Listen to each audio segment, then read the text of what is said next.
આજે જમેતપુરાની આ પવિત્ર ભૂમિમાં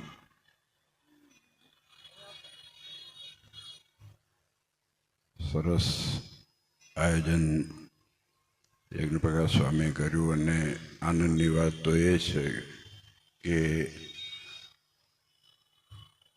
હમણાં ટ્રેન્ડ ચાલ્યો છે કે બહારના લોકો છે ને એ લાભ લે, પણ આમાં જેટલા યજમાનો છે એ લગભગ મોટાભાગના ગામના જ છે. એટલે ગર્વની બાબત કહેવાય અમારા માટે, અને તમે ગર્વ લો છો આપણા ગામ માટે, એ વિશેષ ગર્વની બાબત છે. આ હનુમાનજી દાદા મળ્યા છે આપણને, કેટલા સુખી છીએ. ભગવાન આમ કેટલું ઇઝી છે ને, આ મોકળાશ છે ને તો મંદિર હાંકળ મોકળમાં હોય, પણ ચાલતા ચાલતા અહીંયા રસ્તા ઉપર કેટલા હરિભક્તો દેવદર્શન કરવા અહીંયા આવી શકે અને સરસ કથા વાર્તા અને ભગવાનના દર્શનનો લાભ તમે લો છો. ધન્યવાદ છે આપ સૌ હરિભક્તોને. અને વળી શાકોત્સવ મેં હમણાં જ કીધું, મેં કહ્યું વઘારની સુગંધ જતી નથી કપડામાં.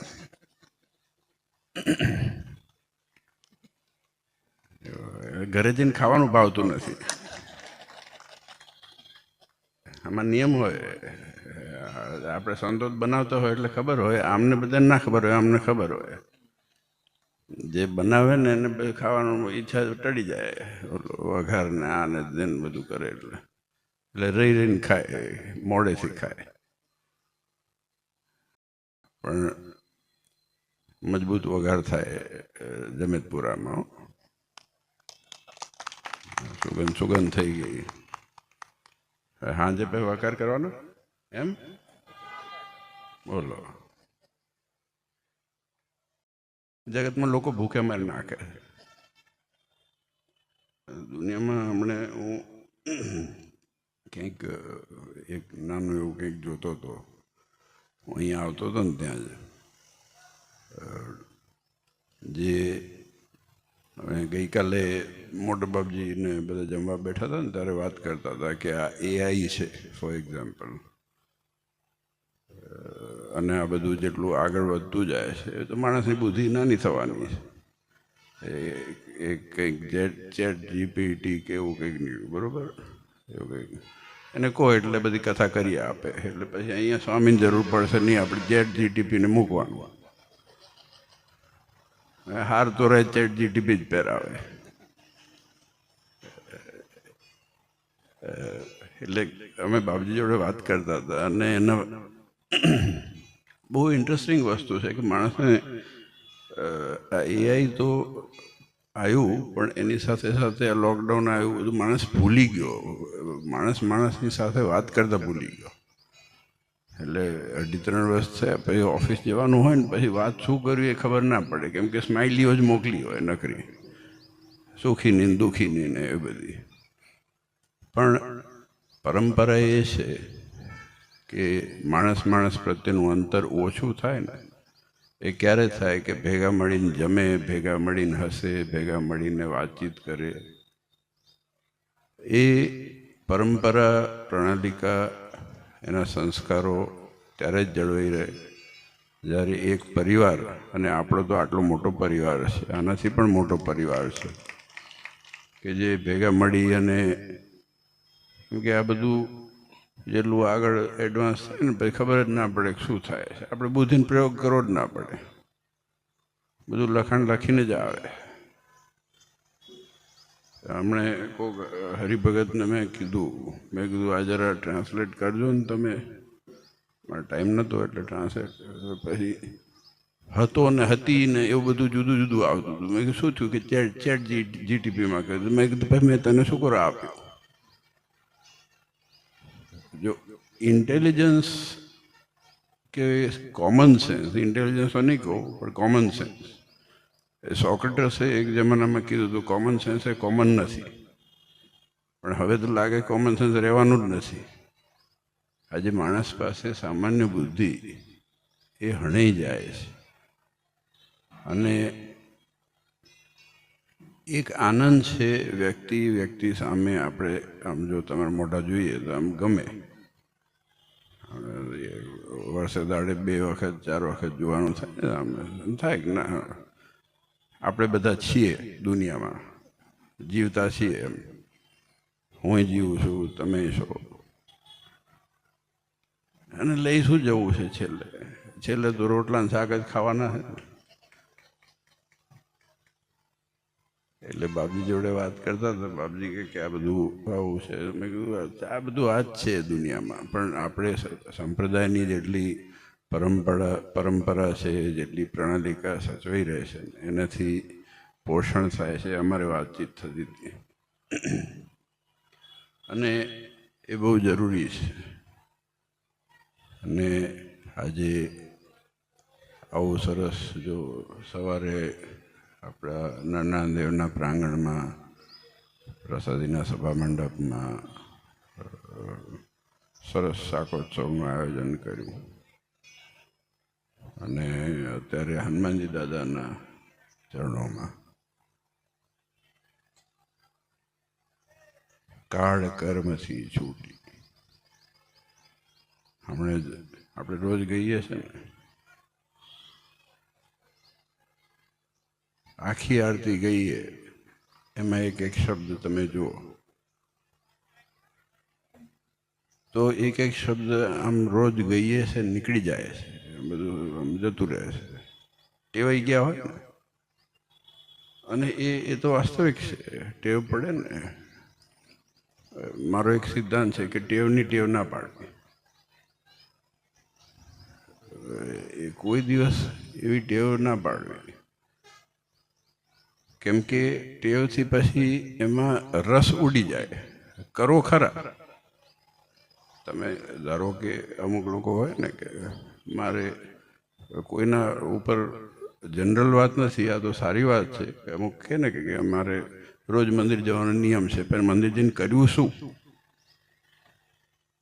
રોજ મંદિર જવાનો નિયમ છે, સારું છે, પણ મંદિર જઈ અને શું કરવાનો નિયમ છે એનો પહેલા નિયમ બનાવો.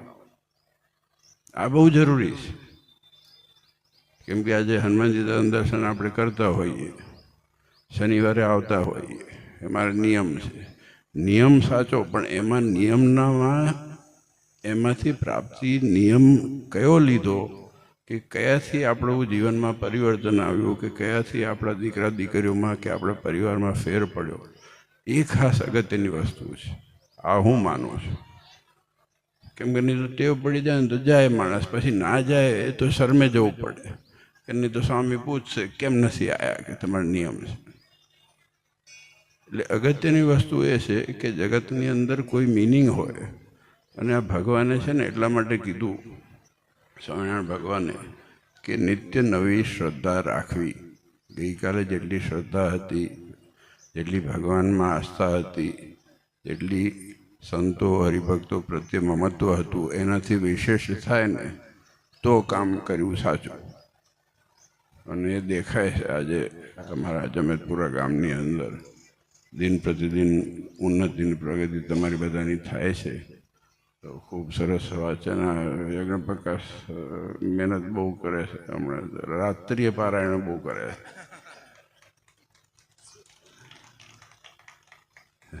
પારાયણ ઉપર પારાયણ ચાલે, પારાયણ ઉપર પારાયણ ચાલે. આનંદ સ્વામી કે અમે કલોલ છીએ, ગુરુ સ્વામી કે અહીંયા છીએ. કોકે સાચવવું પડશે ને. અમે રઝળ રખડ કરીએ તો કોકે ઘરે રહેવું પડે ને. એ બાપજીને ઘરે બેહાડ્યા છે. આમ તો બે એવા નથી, પણ તો મજબૂરીમાં બેઠા છે અત્યારે. પણ આ તો જો હસવાની વાત છે, પણ આજે આનંદની વસ્તુ એ છે કે આટલી ઉન્નતિ, આટલી પ્રગતિ, આટલી પ્રવૃત્તિ જે થઈ રહી છે, આના પાછળ છેડો શું? શું આમાંથી રૂપિયા કમાવાના છે? શું આમાંથી કોઈને રોટલા નથી મળતા એવું છે? ના. હરિભક્તો રાજી થાય, એકબીજાની અરસપરસ મેળાવડો થાય, મળી શકે, 2-4 વાતચીત કરી શકે, રોટલા ધન્ય છે જેને બનાવ્યો. કોને બનાવ્યા છે? બહેનો બનાવ્યા. 2000 ગામના બહેનો. બોલો હવે ગામના બહેનો કદાચ એમને ત્યાં રોટલા બનાવવા બીજા કોકને બોલાવતા હશે. ના, વાસ્તવિકતા છે. અત્યારે સદ્ધરતા છે. જો આમાં ખોટી વસ્તુ નથી કહેતો, પણ ભગવાનનો ભક્ત જમતો હોય તો પોતે રોટલા બનાવે છે. આ સ્વામિનારાયણ સંપ્રદાયની પ્રણાલિકા છે. ઘણા બધા મેં જોયા છે. મોટા ઉત્સવ સમય આપણે અહીંયા જ કર્યા છે. એની અંદર જોયું છે કે એ બહેનો જે સેવા કરતા હોય, રસોડામાં જે હરિભક્તો સેવા કરતા હોય, એના ઘરે 5-5 જણ બનાવનાર હોય, પણ અહીંયા પોતે જ આવે તો લઈને હલાવતા હોય છે. આ મહિમાની વસ્તુ છે કે ભગવાનનો ભક્ત એક રોટલો ખાય, એક બટકું ખાય અને ભગવાનને પ્રસાદી આરોગ્ય અને કંઈ પણ એનો ઓટકાર આવે તો આજે મૂળ તો એ સેવા અદ્વિતીય છે. એટલે ધન્યવાદ છે એ બહેનોને બધાને કે આટલા બધા હરિભક્તો માટે. ના, હજુ થોડીક વધારે તાળી પાડજો અને ખાતા ખાતા યાદ કરજો પાછા. અને એટલું યાદ કરું કે રોટલો મળે છે શેના હિસાબે.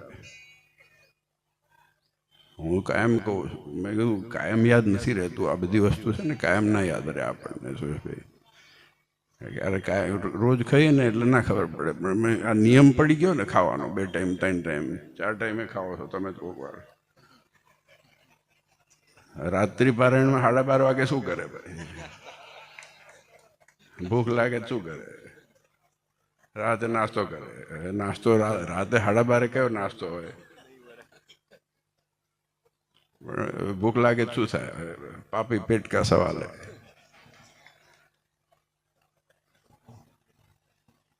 મને એક ફોટો મળ્યો તો ભજીયા ખાતા તમે રાતે 12:30 વાગે.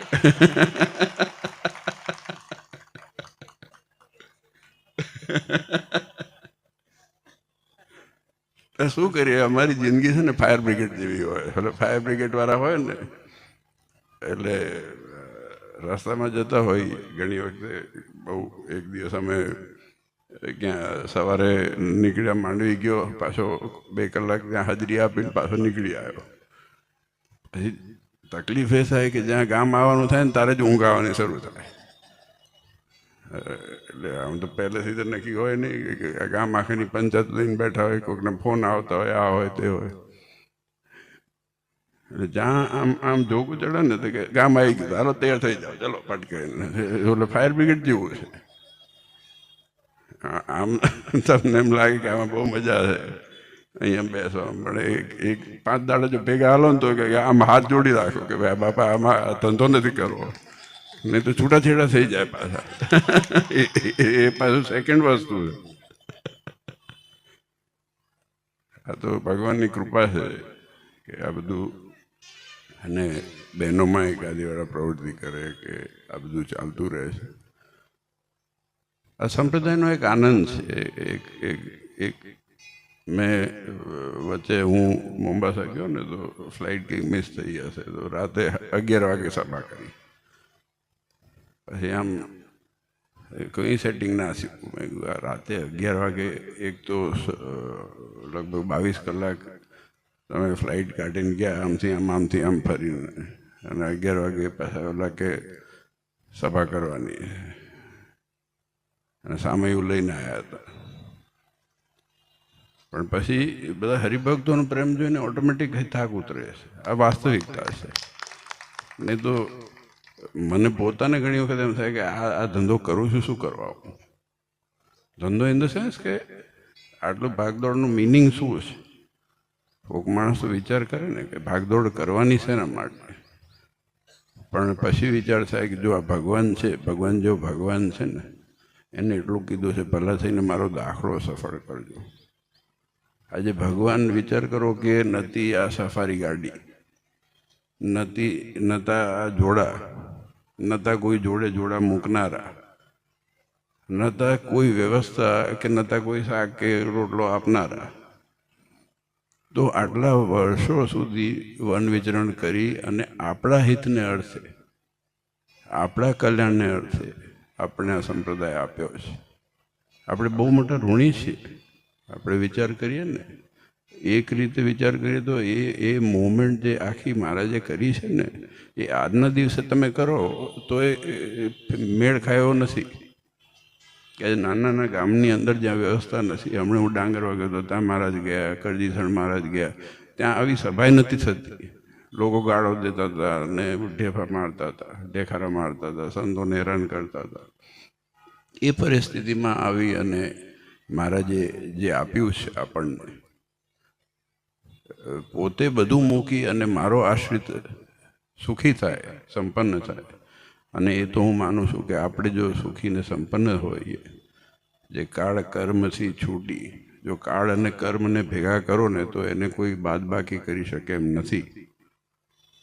કાળ એ પણ બદલી શકતા નથી, કર્મ એ કોઈ બદલી શકતા નથી. પણ આપણા કાળ કર્મ એ ભગવાને બદલ્યા છે. જે દિવસથી કંઠી પહેરી એ દિવસથી, જે દિવસથી ભગવાનના થયા ને એ દિવસથી આપણે કંઈક ફેરફાર થયો હશે. ભલે અંશ જે પણ આવ્યો હોય જેમાં, પણ એ આંશિક ફેરફાર થયો છે એ તો હું માનું છું. નહીં તો આપણામાં એટલી પાત્રતા મારામાં કે તમારામાં કોઈનામાં નથી કે આવા આપણે સુખિયા થઈએ. આજે ભગવાને જે દાખલો કર્યો છે એને આજે પ્રત્યક્ષ જો હનુમાનજી દાદા છે, અને એ કેટલા બધા હરિભક્તો એનાથી એમના દર્શન કરીને સુખી થાય છે. બસ એમના થઈને રહેવાનું છે, એમના ચરણોમાં રહેવાનું છે. અને જે તમે સેવા કરો છો હંમેશા કરતા રહેજો દેવની. અને બસ એ જ હૂંફ આપણે બધાએ આ સંપ્રદાયની અંદર આપણા સત્સંગના ઉત્કર્ષ માટે અને આપણા પરિવારનો સુખી થાય, આપણા દીકરા દીકરીઓ સુખી થાય, એના માટે થઈને આ બધા પ્રવૃત્તિ એના માટે છે. આજે વિશેષ નથી કહેવું, પણ હનુમાન દાદાને જ પ્રાર્થના કરીએ કે અમારા ગામમાં અને આ જમેતપુરા બધાએ આજુબાજુમાં આવેલા ગામના હરિભક્તોનું ખૂબ મંગળ કરે, ખૂબ રૂડું કરે, આપ સૌનું ખૂબ સુખ્યા કરે, નાના મોટા સંકલ્પ પરિપૂર્ણ કરે. એ જ નારાયણ દેવ હનુમાનજી દાદાના ચરણોમાં પ્રાર્થના.